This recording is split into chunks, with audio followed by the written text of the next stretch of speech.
And so we're going to rank the following from most positive to most negative and rank the change in KE. And so do we know, oh, hold on.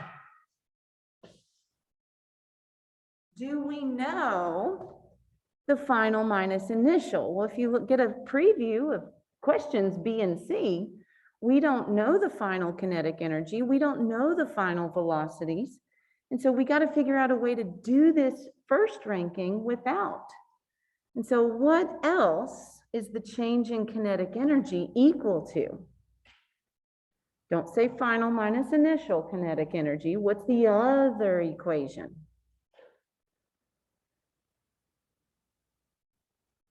Work energy theorem. What kind of work changes the kinetic energy?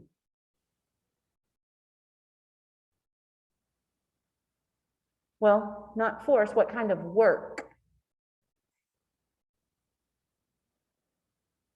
We got to know that it's a net work, okay? How many times have we used that one already, right? You'll see it a lot today, okay? So your go-to are the individual equations for work and kinetic energy, but how they connect is through the work energy theorem. And so, thankfully, it's a flat surface. So are gravity and normal force going to do any work? Work normal plus work gravity plus work applied. I'm not even going to put friction because they told us it's frictionless. Does normal force do any work when we drag this object across a horizontal floor? No. So that one would be 0. What about gravity? Because previously, when we were on a ramp, the fun with freshmen example, gravity did work. Does gravity do work now? No, in all three of these, if we drew in the gravitational force, but the distance is along the horizontal surface, in all three cases, gravity is perpendicular to the direction of motion or distance traveled.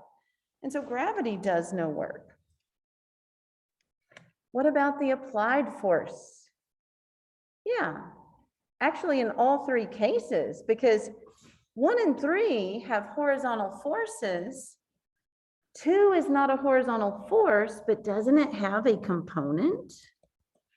And so this parallel component of the applied force will do work. Everybody good? Okay.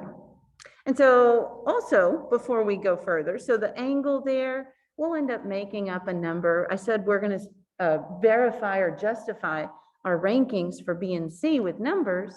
I'll just make up 30 degrees. A 30 Newton force at 30 degrees later.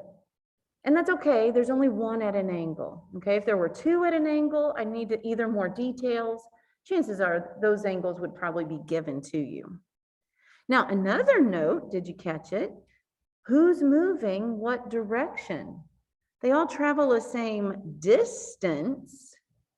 Did you catch that 1 is moving to the left and 2 and 3 are moving to the right? And so 2 is good. I can go in here and say the distance is to the right on number 3, but number 1, yeah, distance, but it's moving to the left. What does that mean about number 1?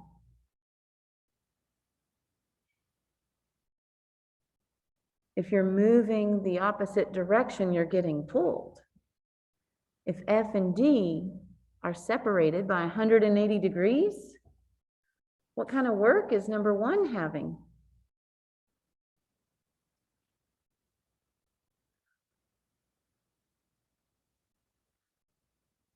Is the silence because it's early or because we don't know? So let's keep it going. I'll get there, okay? And so now we're left, change in KE is going to equal the work done by the applied force, okay? Well, let's break that work down. And so it would be the applied force that's parallel to D, and maybe we need to consider cosine theta. Remember that theta is the angle that separates the force and distance. It may or may not be the angle given. And so for number one, you have an applied force.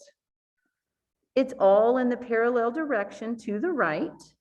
And you have a distance, but they told us it's moving left. If you want to include numbers, hold on. Okay, so what angle separates on example number one, the force and the distance? 180. And so this is 180 degrees difference. What's cosine 180? -1. Now, if you want to plug numbers in, we do know that this is 40 newtons and this is 2 meters. So the work done would be a -80 joules. What about number 2? Same thing, parallel applied force times distance. Now this force is 30 degrees, but on number 2, you have to recognize it's not all 30 degrees that's going to do work. It's the component. So how do I find the component of the force? How do I find this parallel component? Or you could take the angle between the force and distance. You're pulling up and right at 30 degrees, I said. We're traveling 2 meters to the right. What angle separates 30? So either way you do it, you could say that 30 newtons times the 2 meters and then cosine 30 degrees would give us what? Not 60, some number less than 60, right? So 60 cosine 30, I get about 52, but just as important, I get a positive. And then number 3, same thing, we want that parallel force and distance. And so we've got a parallel force, all parallel, 30, and the same 2 meters. What angle would we plug in for example number 3? 0, because both of them are exactly to the right, fully to the right. And so that's going to give us a maximum positive work of 60. And so to rank the work from most positive to most negative, now hopefully you see it would be 3 is greater than 2, greater than 1. If it said rank the magnitude, you'd get a slightly different ranking. It'd be 80 is greater than 60 is greater than 52. Good on number 1? What about number 2? Now that we know the change, can we use that change in kinetic energy to get the final kinetic energy? And so what equation would we start? You always got to start with something, right? You don't start with numbers, you start with physics. And so delta KE is equal to that final kinetic energy, what we're looking for, minus the initial. So do a little algebra to get us started. Isolate the final kinetic energy. Add the initial to the other side, right? And so KEF would be equal to the change in kinetic energy plus the initial kinetic energy. We already know something about the change in kinetic. That's what we did in A. And we actually have numbers, so we can keep that going. Initial isn't given directly, but 1/2 mv squared. And so it'd be that change in kinetic energy plus 1/2 mv initial squared. And so let's keep the numbers going. And so for object 1, and yes, I'm getting tight in my room here, I apologize. And so 1 has a change in kinetic energy, that's what we saw for earlier, of -80, plus the 1/2, the mass of object 1 is 2, and be careful here, they're different masses. And then the initial velocity really it's speed. Don't forget that any given kinetic energy is scalar. You either have it or you don't. Changes can be positive or negative, speed up, slow down, but the initial kinetic energy, that negative 30 is going to square away. So I'm just going to save a keystroke and do this. And so 30 squared is 900, which half of 2 is 1, right? So 900 minus 80 is going to give us what? Yeah, put the door stone. 900 minus 80, 820 joules for the final kinetic energy. Same equation, just different numbers for object 2. Its change in kinetic energy was a positive 52 plus 1/2. New mass, it's 5. New speed, it's 20. Don't forget to square. And so 20 squared is 400 times 2.5 plus 52. I get 1052 joules. Object 3, change was a positive 60 plus 1/2. Its mass is 1, and its final speed, or initial speed, is 10. Don't forget to square. We can do this one. What's 10 squared? 100 times half plus 60, 110. And so we get a different ranking here. So again, the first one was ranking the changes that they received. This one is like the end of the story. And so we'd get 2 is greater than 1 is greater than 3.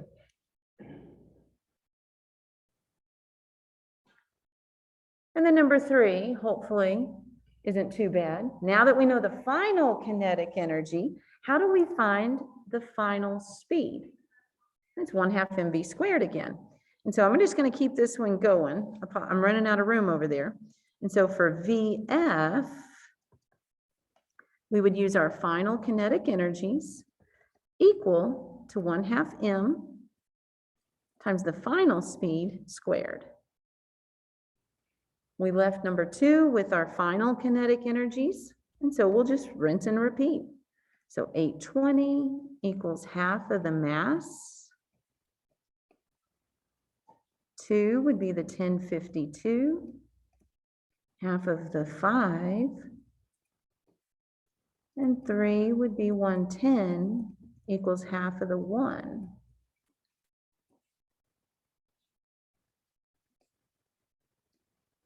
So the last step would be that square root. And so square root of 820. And I'm just going to round it to the nearest speed. I get 29 for object 1. And then 1052 divided by 2.5, square root that.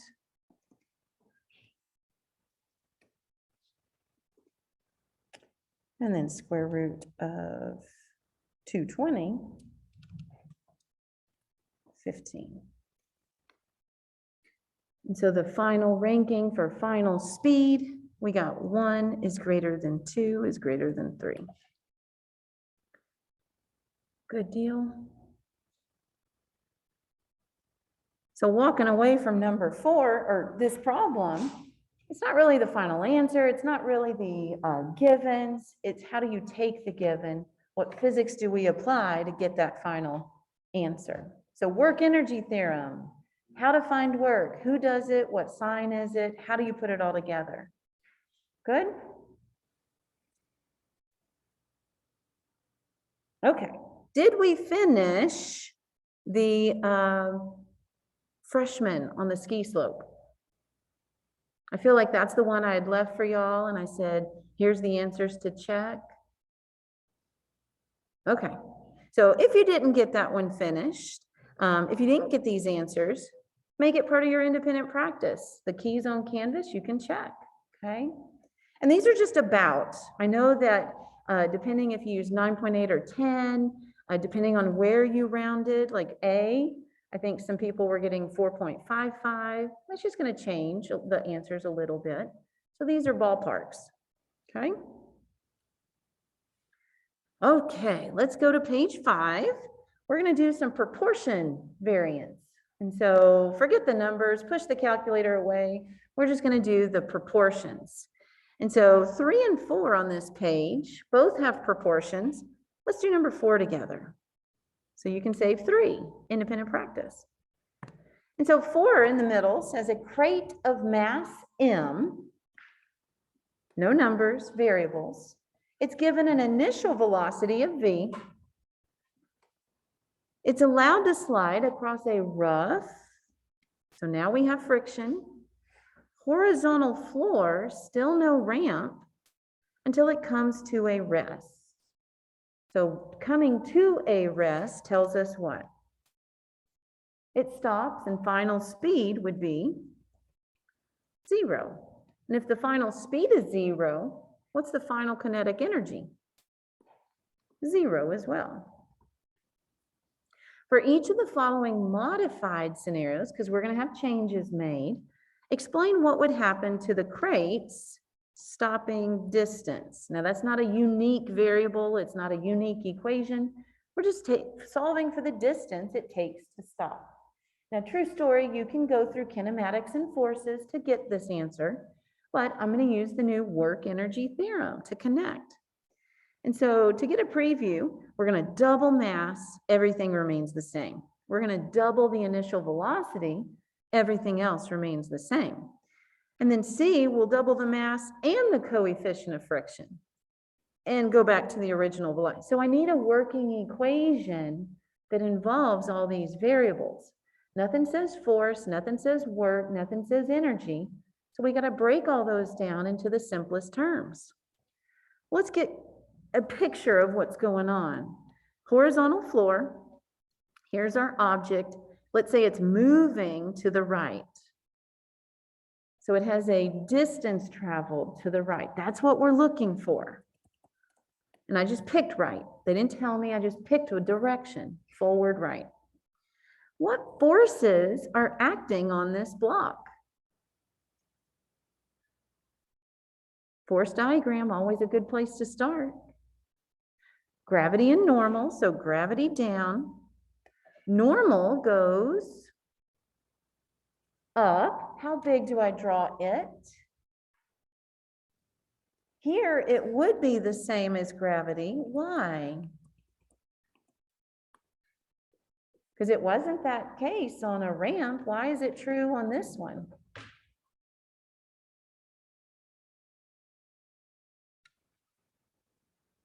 I guess the question is, are we pushing it? It says it's allowed to slide. And so somebody pushed it in the past to get it moving, right? Harry Potter's not real, sorry. But in this present tense, are we pushing? No. So no applied force. So what's going to cause it to, so there's no other vertical forces, therefore there's no components, there's no reason for Fn not to equal the weight, right? And so now there's one more force causing it to stop, and that would be friction. What direction? To the left. Now identify who's doing work. Who's doing work on this object to bring it to a stop? Just friction. And so our net work equals change in kinetic, which again is final kinetic energy minus initial. And what did we say about the final kinetic energy already? It's 0. And so work done by friction is what we'll plug in for the net work. There's only one force doing work. And so it's the work of friction. It's going to equal a negative because 0 minus KE initial. Now let's go in and take care of the sign of the work. It's moving to the right. Friction acts to the left. Technically, what kind of work is friction doing? Cosine 180, right? So what kind of work is friction doing? Negative. And I bring it up here because guess what's going to happen to the negative on the left and the negative on the right? It cancels out. Okay? So we don't have to worry about the negative anymore. Now let's break each of those down into simpler terms. So work is equal to that force of friction times distance. I've already taken care of the angle, so I'm not going to double the angle anymore, or I'm not going to double negative. So we've already got the cosine 180 taken care of. Kinetic energy, 1/2 mv initial squared. Well, there's one more step, or one or two more steps, how you look at it. Force of friction. They don't talk about forces, they talk about the coefficient of friction. So can we get it in coefficient terms? Force of friction is equal to mu Fn times distance equals 1/2 mv initial squared. But we're still in force terms. Can we plug one more thing in for normal force? What did we say the normal force was equal to? Gravity, right? Fg equals mg. So here's our final statement in simplest terms. This is still our work energy theorem applied, but it's in simplest terms. And why did we do that? Because again, they're going to make changes to the simple terms. I'm not saying we're changing the force or changing the energy. They're saying we're changing the mass, we're changing the speed, we're changing the coefficient. And so this one equation to answer all three questions. What's going to happen to the distance if we double the mass? What do you notice about the mass? Mass actually cancels on both sides. So as long as you don't make a change to the speed or the coefficient or gravity, what's going to be true about the distance it takes to stop? It'd be the same. And so mass cancels, or you could take the approach of, well, mass doubles on both sides.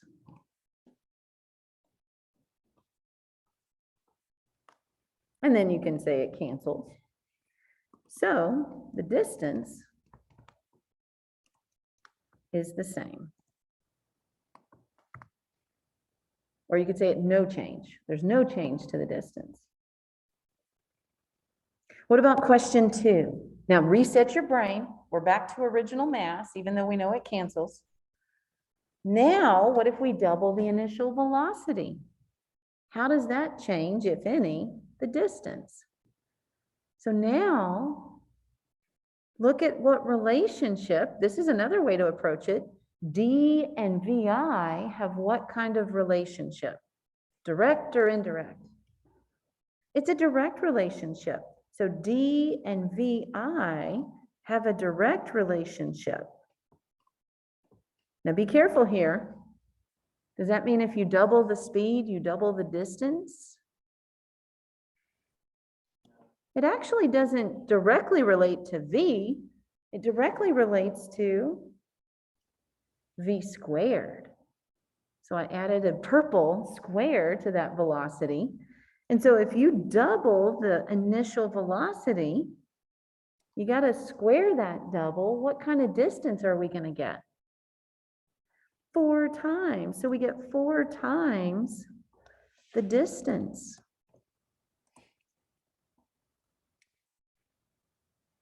And if you didn't have a working equation and you were just relying on maybe gut instinct, oh, it's going faster, it's going to take twice as long to stop, you would miss it, okay? Always use a working equation.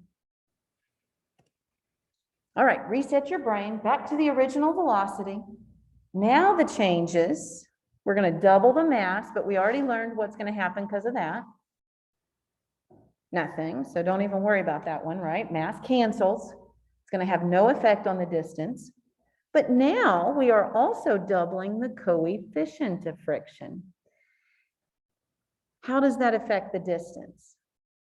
And so using that working equation, what relationship does the coefficient and distance have?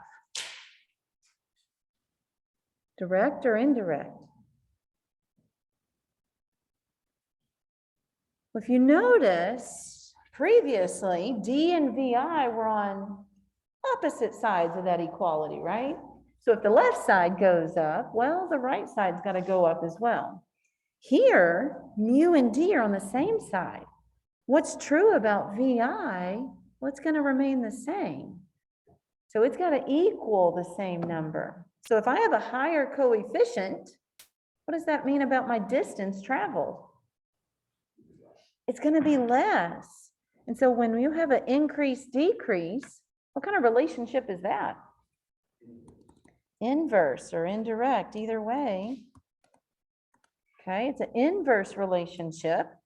And so, bless you, if you double the coefficient, but I want to equal the same thing on the right side, what kind of distance will the object travel? Half the distance. Okay? And so playing all these proportion games, you can't do it without that working equation.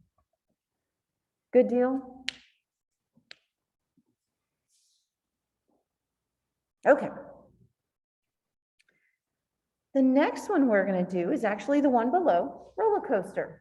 Now, I'll be honest, next week or next class, whenever we talk about potential energy, you can answer this question from a potential energy point of view. We haven't done that yet, but the beauty of energy is usually there's another way to do it. We're going to do this from a work energy theorem point of view, okay? And so it says a roller coaster that has a mass of 395 kilograms moves from point A, which is 5 meters above the ground, to point B, which is 28 meters above the ground. Do you see it? Now, we don't know what part of the roller coaster it's on. It doesn't talk about peaks or low points, okay? But maybe it's, it could be a ramp. It could have some curvature. We really don't know. But point A, we can say is 5 meters above the ground. And point B is 28 meters above the ground. And then it said, and we're moving up. So the distance traveled is up. We're moving up the slope. It says two non-conservative forces. We have not talked about non-conservative forces, so don't even worry about it. We're going to take an approach where we don't need to worry about it. Just know that there's two forces that are present. They tell us friction is going to do negative work. Hopefully it makes sense to you, right? As you go up, friction with the track is actually going to work down. So we know there's a frictional force down the track. And it says the chain mechanism, isn't the chain going to apply a force on you?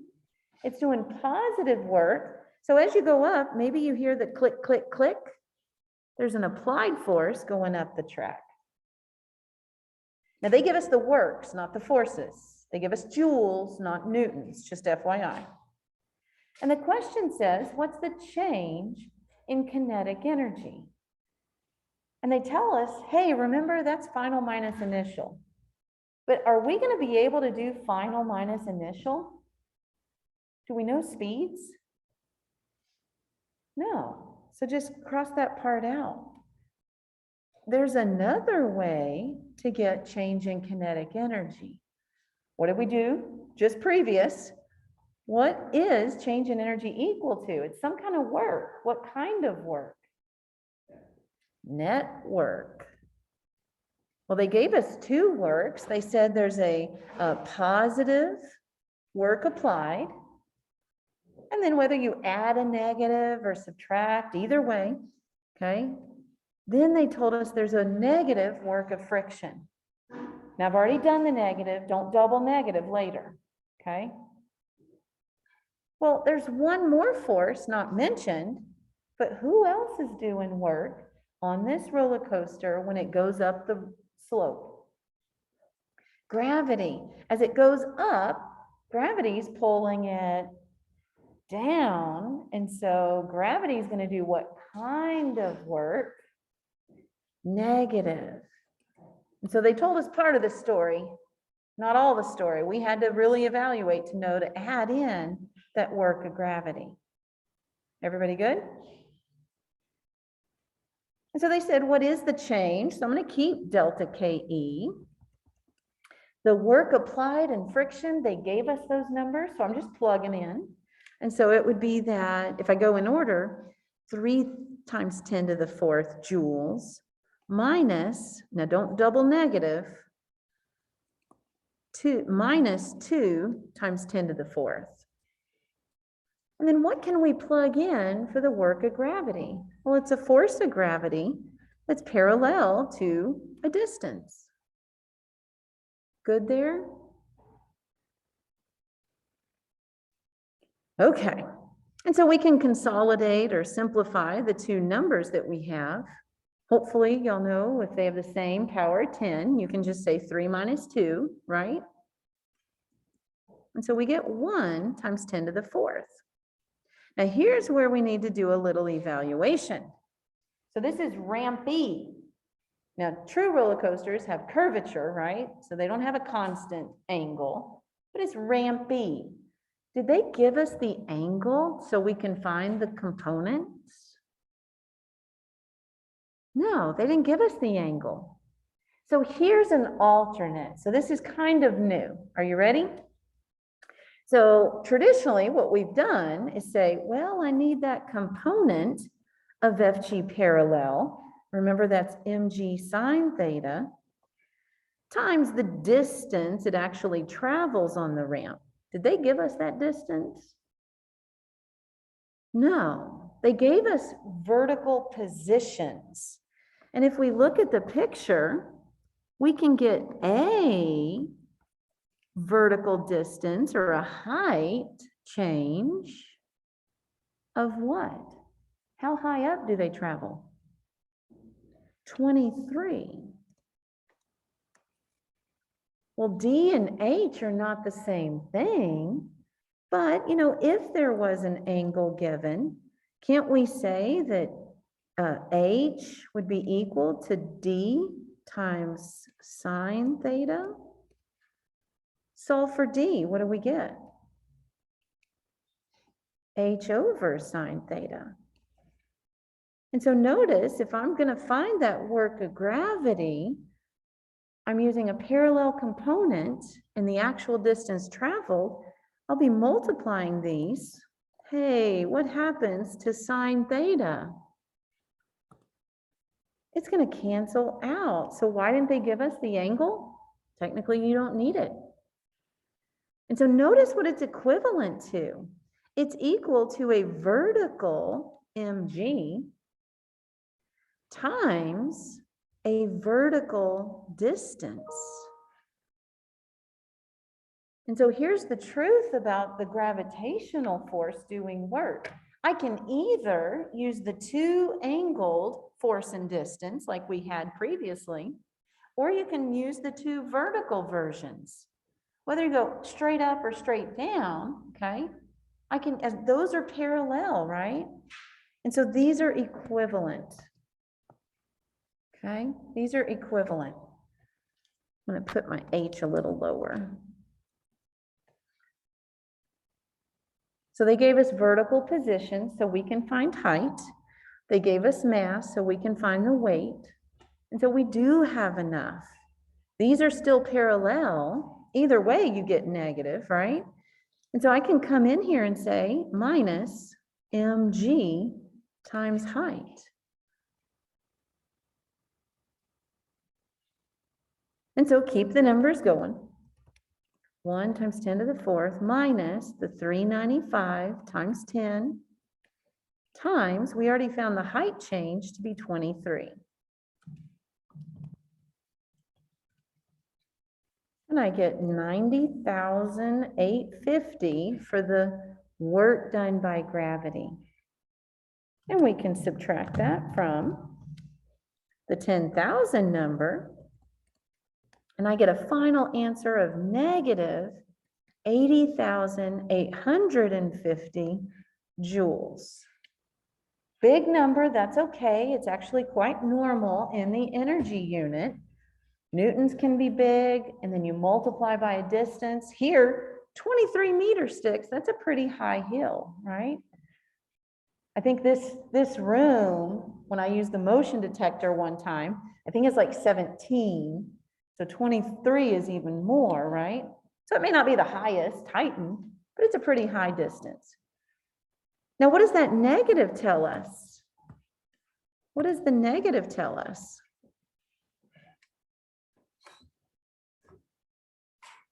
If your change in kinetic energy is negative, it doesn't mean down or left. What does it mean is happening to the kinetic energy?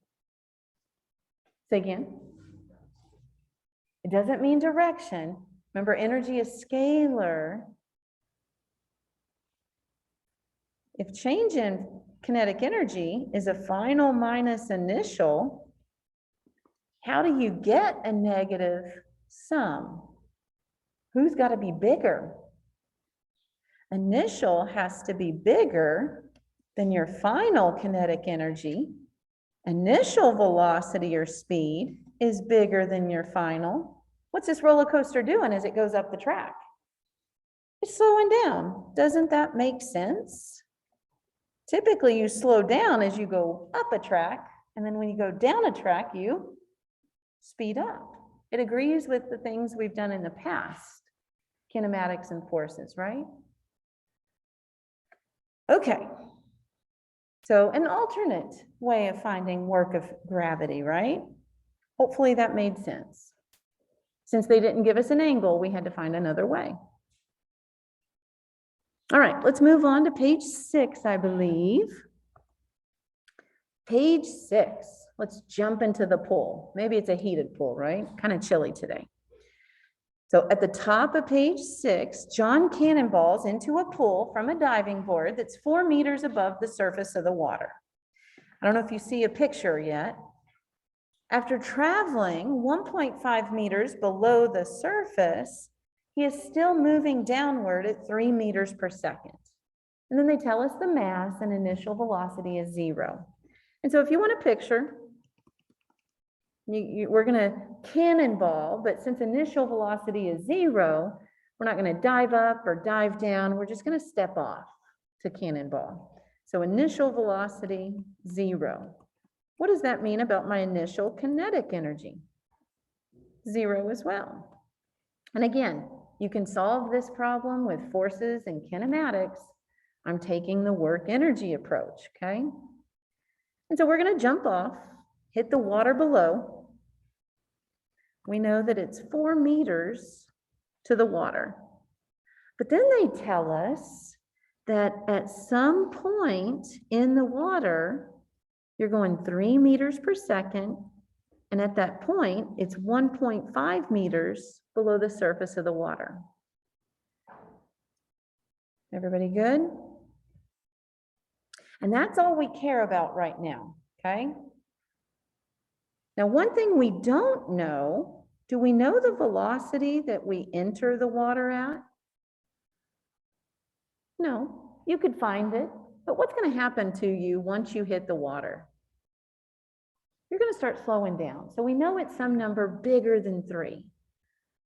And we could find it, but we don't need to if you just look at the very beginning and then this end where I have.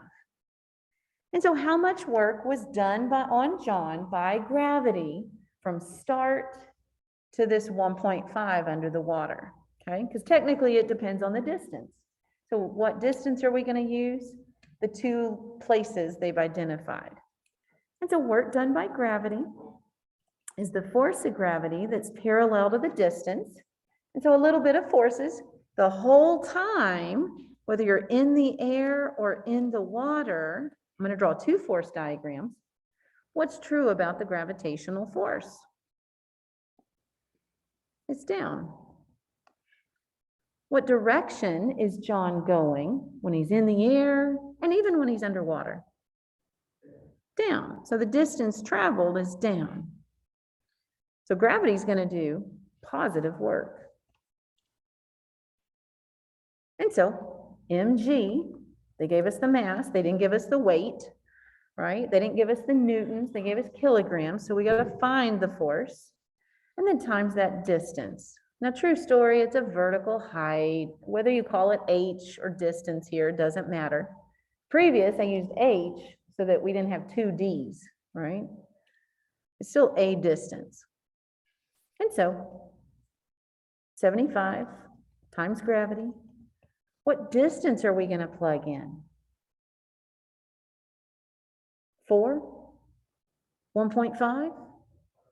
We're going to use the sum of those two distances, 5.5, because gravity doesn't stop once you hit the water. Actually, let's finish our diagram. When you hit the water, isn't the water going to exert a force on you? Now, we're not talking floating. This is going to act like drag to slow you down. And so what direction is that water force acting? Up. How big do we draw it? Would I slow down if water pushed me less than gravity? You only slow down if the water has a greater force. So using a different color so it stands out there. So the force of water needs to be bigger than the gravitational force in order to slow us down. But gravity works the whole time. Right now it's just about gravity. And so multiplying that out, so 750 times 5.5, and we already said it's positive. So 4,125 joules. Yes? Yeah. All right, now let's talk water. Now we hit the water. How much work was done on John by the water? So we're trying to find WW, the work of water. By the way, if you also call this drag, that would be okay. Okay, it's acting as a resistance force. And so, can we do force of water that's parallel to distance? Do we know the force of the water? No. And if you look ahead, part C says, what's the force of the water? And so this method we'll actually use on part C. And so what's another method? What other equation might include the work done by water?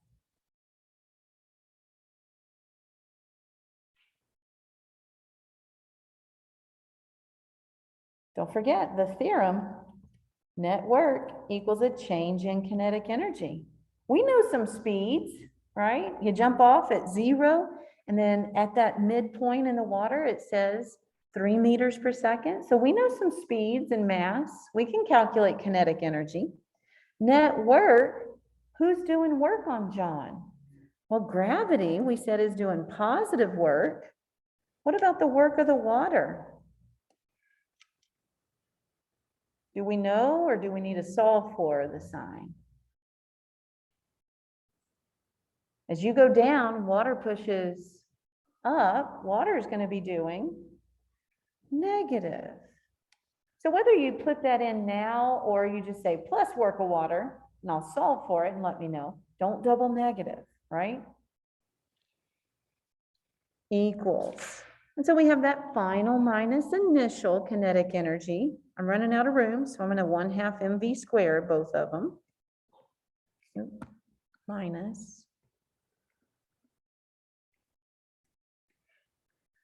And so to solve for work of water, well, there's my variable. Work of gravity, we know, so 4,125.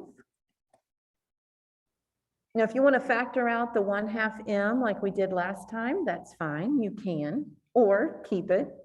I'm running out of room, so I'm just going to plug it in. Final velocity or speed, at this point, we just know up into the 3 meters per second. And actually, initial, that whole part zeroes out. I don't need to worry about that one. And so 3 squared is 9 times half is 75. And so I get 337. So I'm going to take it over here. So 4125 minus work of water. Next step, I got to subtract the 4125 value. And you get a negative, but then I have negative water. So overall, the magnitude of the work of water is going to be 37, and I'm going to round it to 88. You could even probably say 3790. Most textbook answers are going to be 2 or 3 digits. Appreciate sig figs at some point. Now it's still, the work of water is still doing negative work, but I already addressed that, right? Well, now that we know the work of the water, can we solve for the force of the water? Yeah, that was the missing piece earlier. And so now we can say, bring down that equation and say 3788 equals the force of water. And we've already talked about sine, so it's already parallel. And then the distance traveled, well, what's the distance that water acts on, John? Is it 5.5 again? It's only 1.5, okay? So divide it out, and we get the force of water is 2525, 2,525. Should be in newtons now, right? Everybody started SI, so our answer should be in SI units. And they also want the direction. Now, don't just say, oh, it's a positive number, oh, it's a negative number, okay? What direction is the water exerting a force? We never defined the positive or negative direction.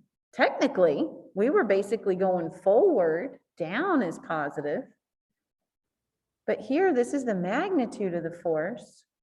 What direction would we tell the AP grader for water is acting on?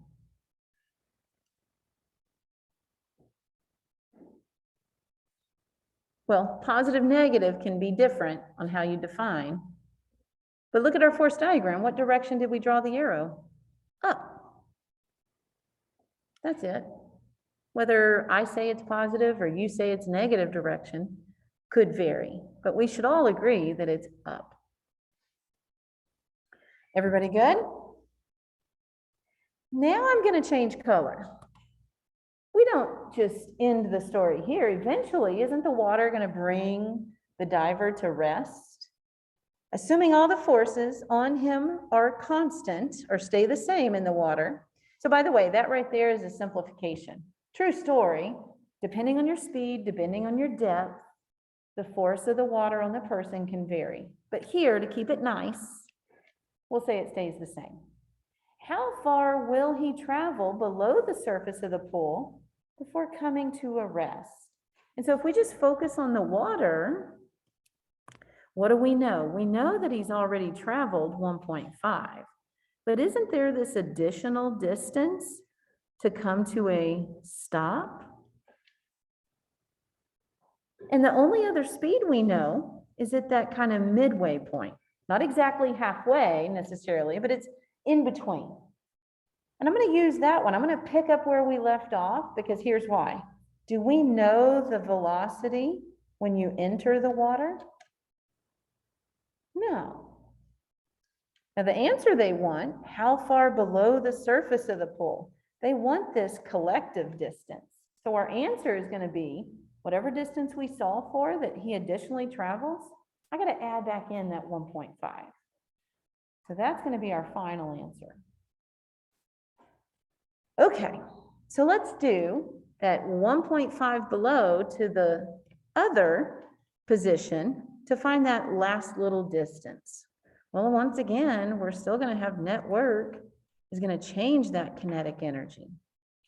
We just have two different locations now. Water and gravity are still doing work. Same signs. Now it's going to be different values because the distance changes. Remember, work is dependent on the distance. And then equals that final minus initial. Now, which one's going to zero out? Final. We're coming to a stop.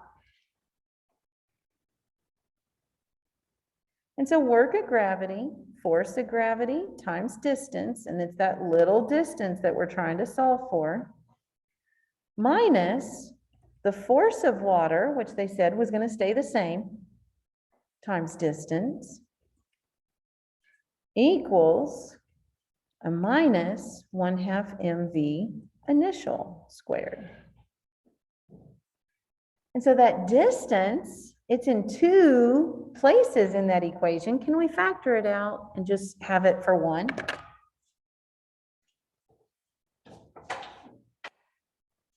So let's factor out d, and we'll get Fg, which we know is mg, minus that force of water, and then 1/2 mv initial squared. So this is to all the simplest terms. Now we can plug in. So the distance is what we're solving for. M, he had a mass of 75 times 10 for our gravitational force, minus the water, which they said was the same, so 25, 25, equals 1/2 the mass, and the initial velocity squared. Initial isn't going back up to the diving board. We have a different location. We're just solving for that little distance. And so at that little distance, we start at that 3. And so 9 times 1/2 of 75 again. It's that 337.5. And then 750. Notice what's going to happen to the negative sign. It's going to go away. And then final division, 337 divided by that 1775. I get about 0.2 meters. So 20 centimeters. So we were almost to a stop previous. 20 centimeters. And so is this the answer I circle? That's not from below the surface of the water. I need to add in the 1.5, and we get a final total distance under the water of 1.7 meters. Good deal?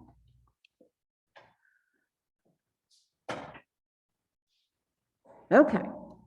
Next question. I was going to do another tipper question. So just FYI, as you prepare for the quiz, if you say to self, I still don't get the basic concepts.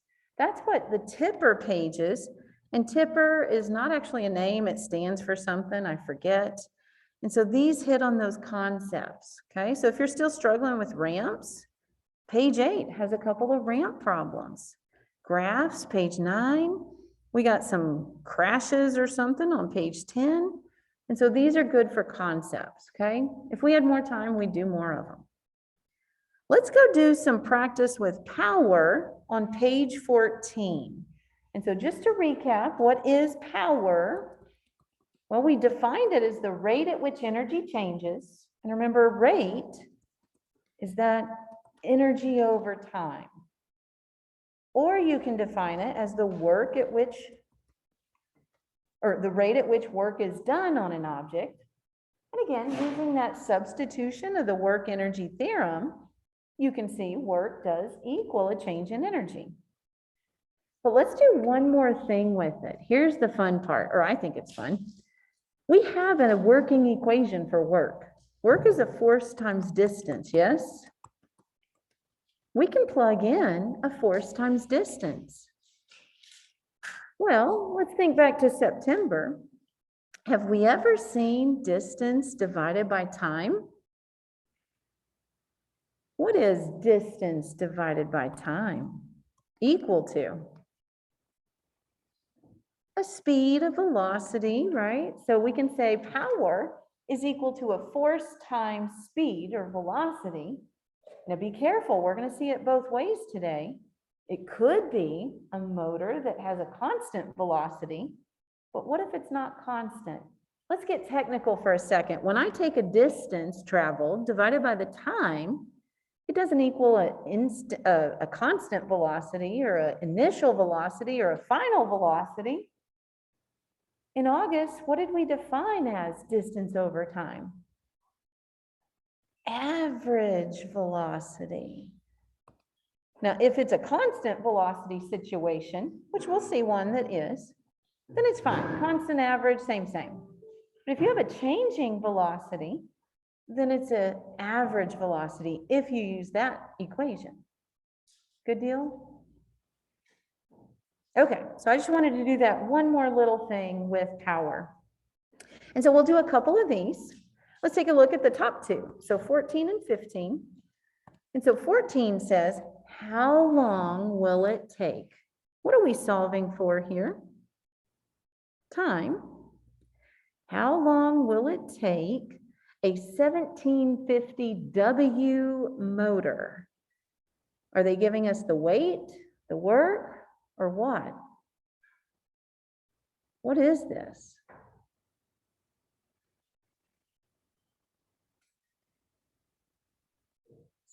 $1750 work motor? What's the unit for power?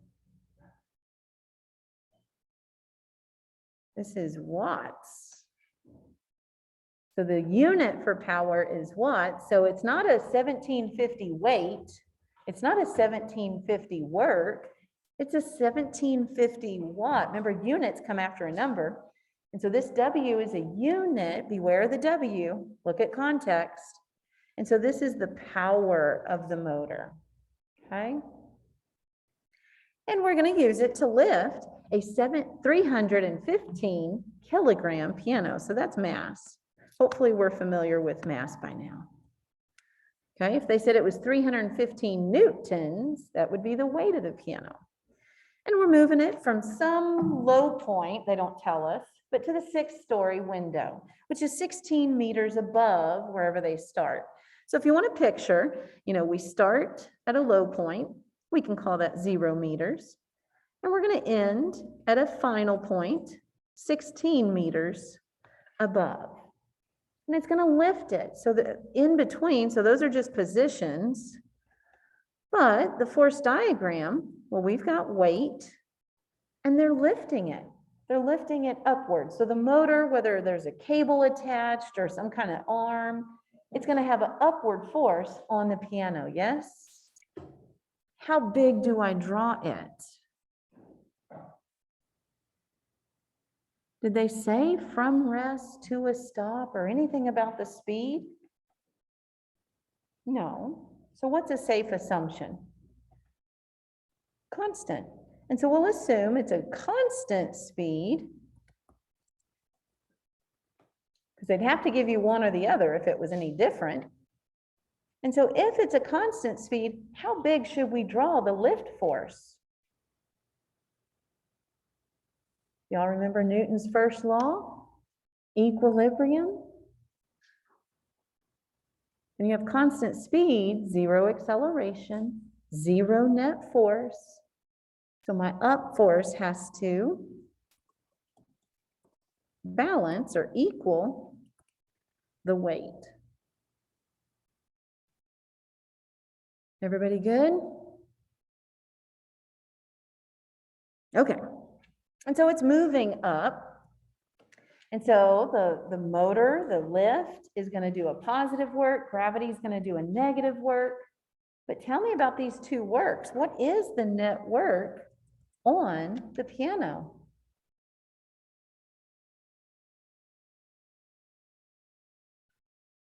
Well, is our kinetic energy changing? If I have a constant speed? No. So it equals 0 here. So the weight work of the gravitational force is going to balance the weight of the lift force. Oh, the work. Work. I haven't done any numbers. These are all concepts. They're going to lead to the numbers. How do you know what to plug in? It's the lead in, it's the concepts. Okay, so with that, the motor to find the time, they give us the power. So here we go solving. So it's going to be the work of the motor to lift, right, over time. And we're looking for the time, so solve for the denominator. Maybe you can see it as a proportion, do the cross multiply switch. And so the time is going to be the work due to the lift force divided by power. Well, we're really going to be using the gravitational force, but remember, those two works are equal. And so it's going to equal the gravitational work, which is that gravitational force times distance over power. And so let's start plugging numbers in. Fg equals mg. So really mgd, the mass is 315 times gravity is 10. We're lifting at 16 meters. And the power was that 1750. And so plug it in, and I get about 29 seconds, half a minute to lift this thing up. Whether that's realistic, I'm going to assume no, but that's what we calculate. Good deal? Okay. Next problem, what if the velocity is not constant? And so here in 15, it says a 1,400 kilogram sports car accelerates from rest. What does from rest tell us? Initial velocity or speed is 0, and take it to the new stuff. Kinetic energy in the beginning will be 0.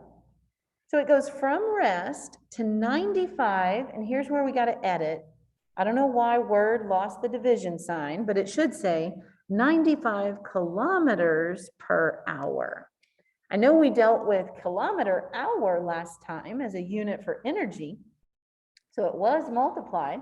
That is a possibility, but here we're saying accelerates from rest to, hopefully you know that phrasing, that should be a final speed.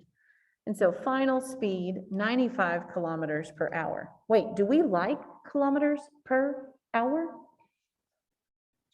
What do we want our speeds to be in? Meters per second. So let's go ahead and convert that. 95 kilometers per hour. So this will look a little different than the conversion we did last time. And so we do not want kilometers, we want meters. 1 kilometer has how many meters? 1,000 kilometers. Goodbye. But we need to convert hours to seconds, so one more conversion factor. 1 hour, be careful, has how many seconds? 3,600. 60 times 60, right? And so to get our final velocity in terms of meters per second, 95,000 divided by 3,600, I get 26.4 meters per second. So now that we've converted, we're done with the 95. So we accelerate from rest to 26 meters per second in 7.4 seconds. What is the average power, because it may or may not be constant power here, delivered by the engine? And so power is equal to that change in, now we're going to look at change in kinetic energy over time. They gave us speeds here. We know as you speed up, kinetic energy changes. So whatever work is happening on the car, it's leading to a change in kinetic. So that other approach. Well, we know final minus initial. And we already said the initial is 0. So it's just kinetic final divided by time. So we keep it going. 1/2 mv final squared divided by time. And now we have all those numbers. And so half the mass was 1400. The final velocity or speed, we already converted, 26.4. Don't forget to square. And then divided by time, which was given 7.4 seconds. Maybe the next problem gives you minutes, so watch that conversion as well. And so, calculate it out. I get 10 digits in the calculator. Y'all learn to have some appreciation for sig figs, right? So I'm going to round it to, 2 or 3 digits. Here, it's so close, I'm going to go on and call it 66,000. And what would the SI unit for power be? Watts. I would also accept joules per second, right? We saw that equivalence. And so, but capital W for watts. Good deal? So that's the final answer for this one. But let's go on it. We actually can use that new equation that I solved for. What if there was a part B? What if I said, what's the force done by the motor? Okay. So we know the power. To get the force, power equals that force times average velocity. So we just got to divide by average velocity. And so is the average velocity 26? Let's recap average velocity when it's not constant. Assuming it changes uniformly, we talked about that in August, September. So I have an initial plus a final. You can do mathematical average. We started from rest. We ended at 26.4. What's your average velocity of this race car or sports car, whatever it is? 13.2. And so this is just how you can use that average if the velocity is not constant. And so force would equal power divided by average velocity. So 66,000 divided by 13.2. And I get 5,000 newtons. Actually, exactly. Comes out really, really pretty. Granted, I rounded that 66,000, but anyway, this would be the force that the motor has to exert on the car to speed it up. Good deal? Okay, so power is not too bad. We're still using work energy theorem. You got to look at which version am I going to use? And then we got to see that extension of force times average velocity. Good deal? All right. Well, I did have 2 more pages planned. I think I only have time for 1. So the other page I had planned was page 15. This once again is a graph. I gave you graphing reminders last time. So just as a recap, the problem's not hard. It's very plug and chug. But what was our new strategy? Well, it's not a new strategy. You get a different answer. With a force, displacement, or distance graph, who remembers what strategy we use to get some information? Remember, you can read a graph, you can slope a graph, you can take the area of a graph. Who remembers what we do right now?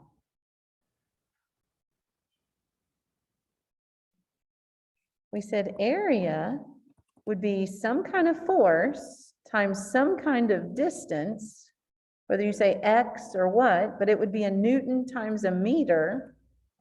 What is that? Energy. And so the area will give you how much energy, or using the work energy theorem, it could be the amount of work done on. And notice this graph has a constant force for the first part and then a not constant, which is fine. If you do the area, you should be okay. So try this one, independent practice maybe, okay? Bless you.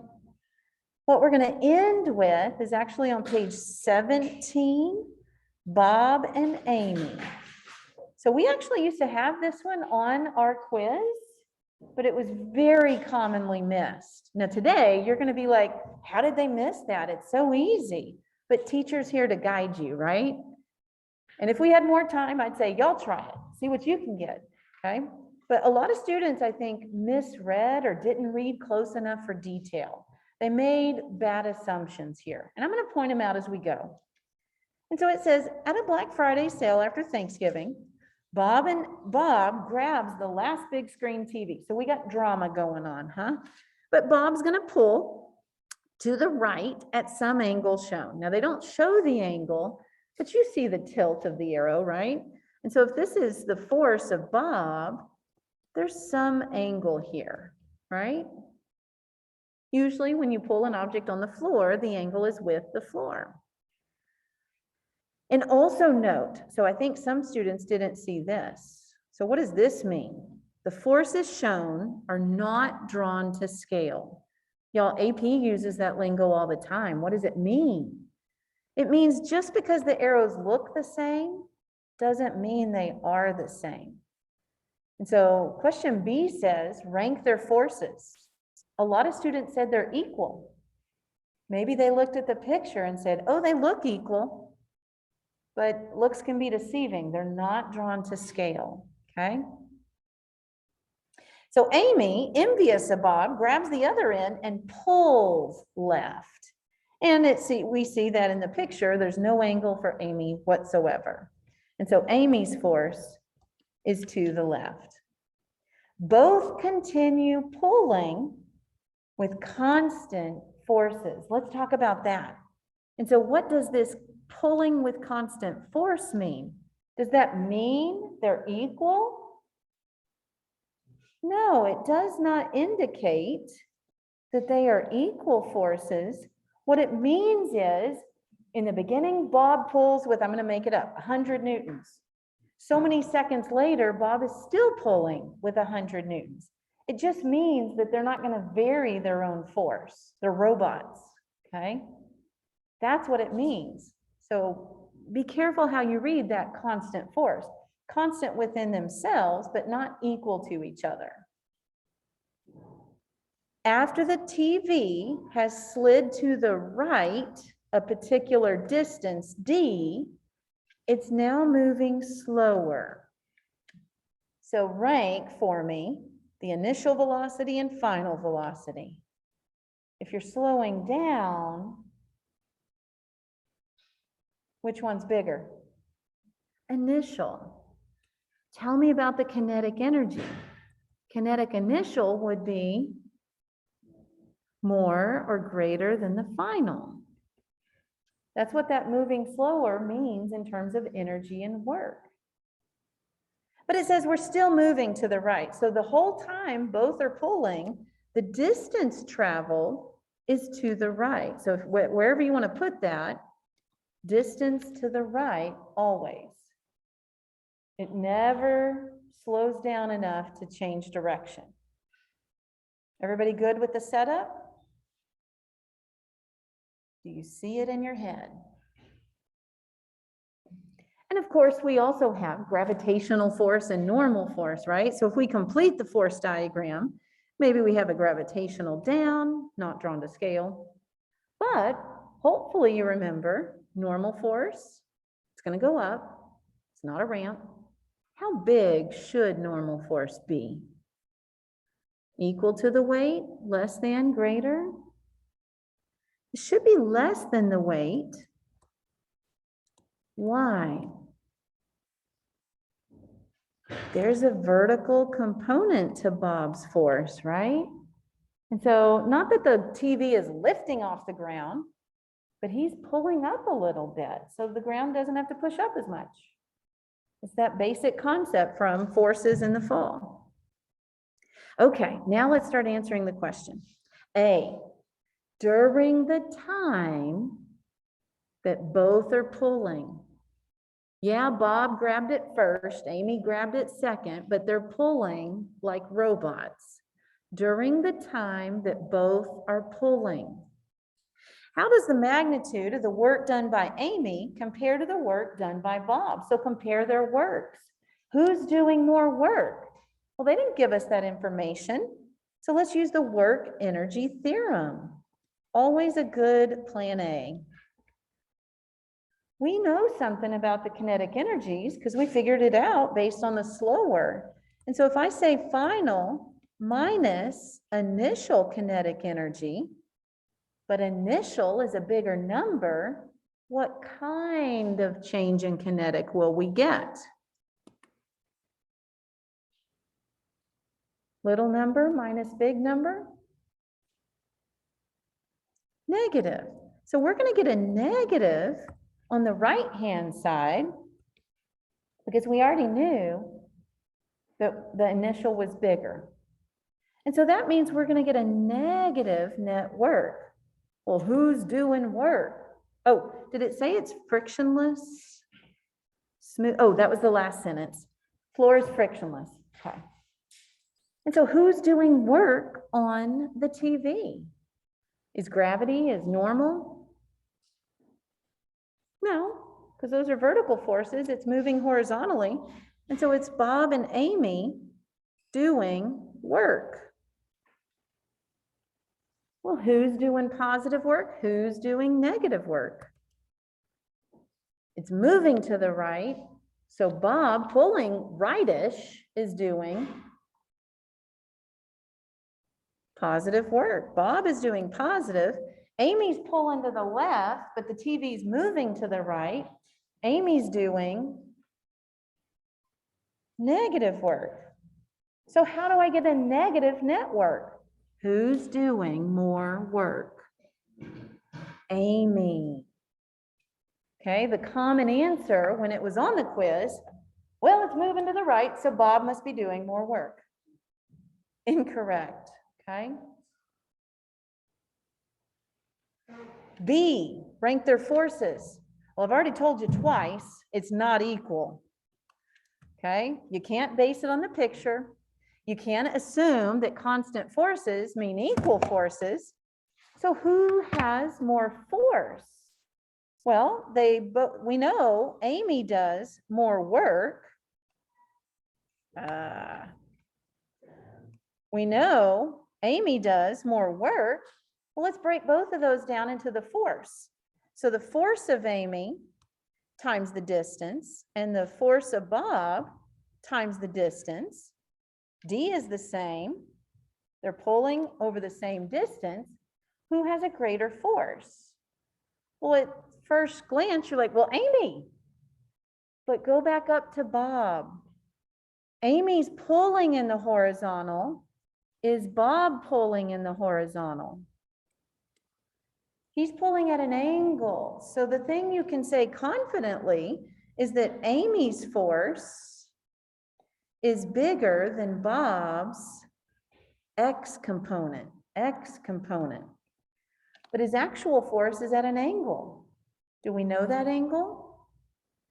If it's a small angle, then maybe his X component is equal-ish to the hypotenuse. But if it's a big angle, the horizontal component that we talked about is going to be small. Moral of the story, final answer is, can't be determined. We need the what?